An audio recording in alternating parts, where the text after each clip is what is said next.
పర్లేదా సరే ఇప్పుడు వాళ్ళ ఆ విధంగా మాట్లాడితే మనం ఏం చేస్తాం అధ్యక్ష చరిత్ర తీయండి కాలువల తవ్విన కాలం నుంచి చరిత్ర తీయండి వరద కాలువలు తీసిరు శ్రీరామ్ సాగర్ ఎవరు కట్టిరు ఎల్లంపల్లి ఎవరు కట్టిరు లోయర్ మానేరు ఎవరు కట్టిరు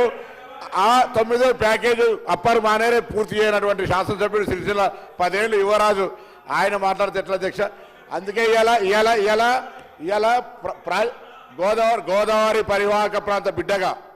గోదావరి అరే మీరు ఇలా నాకు హుస్నాబాద్ నియోజకవర్గంలో గౌరవేలి ప్రాజెక్టు కడితే దానికి డిస్ట్రిబ్యూషన్ సిస్టమే అధ్యక్ష 80% పూర్తి అయిన ప్రాజెక్టును మీరు వచ్చి 2014లో గౌరవ కేసీఆర్ గారు నేను కుర్చేసుకొని కడతా అన్న ప్రాజెక్టు కూడా పూర్తి కాకపోతే కుర్చేసుకొని కడతా అన్న ప్రాజెక్టు కూడా హుస్నాబాద్ బిడ్డగా ఇలా హుస్నాబాద్ లా కుర్చేసుకున్న ప్రాజెక్టు పూర్తి కాలే దానికి ఏం చేయాలి చెప్తారు గోదావరి పరివాహక ప్రాంతంలో టీఆర్ఎస్ పార్టీ అధికారంలోకి రాకముందు కూడా 80% ఇరిగేషన్ తోటి ఆనాడు వరి ఉత్పత్తిలో ఈస్ట్ గోదావరి వెస్ట్ గోదావరి తోటి పోటీ ఉన్నటువంటి జిల్లా నాది ఆ జిల్లాను అవమానపరిచి ఇరిగేషన్ లేదు మీ మీద వచ్చామని చెప్తే పొరపాటు అధ్యక్ష సభను తప్పుదోవ పట్టించినట్టు ఇవాళ ఆనాడు కూడా ఉమ్మడి రాష్ట్రంలో వరి ఉత్పత్తిలో కరీంనగర్ జిల్లా ఈస్ట్ వెస్ట్ గోదావరితో దాటిపోయినటువంటి పరిస్థితులలో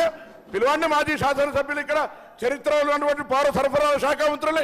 ఆ రికార్డు చెప్పండి అధ్యక్ష వీళ్ళ సభ్యులకు చెప్పండి ఇలా ఖచ్చితంగా కరీంనగర్ జిల్లా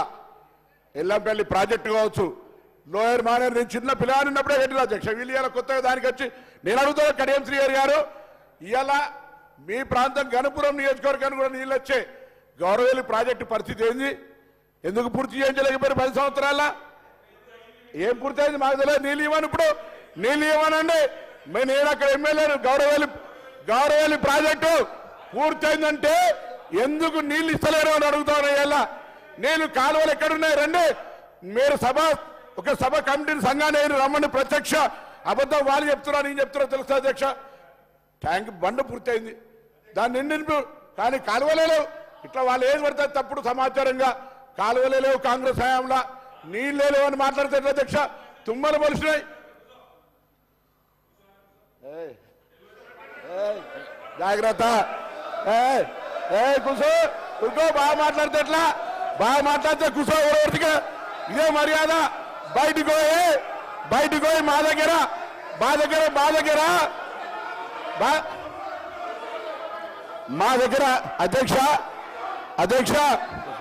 అధ్యక్ష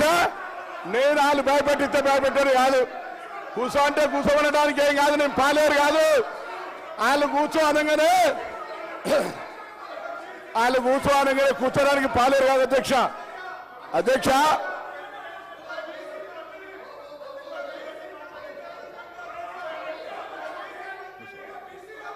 అధ్యక్ష నన్ను కూర్చోనంగా భయపెట్టారు కాదు అదే కరీంనగర్ సార్ ఒక మాజీ మంత్రి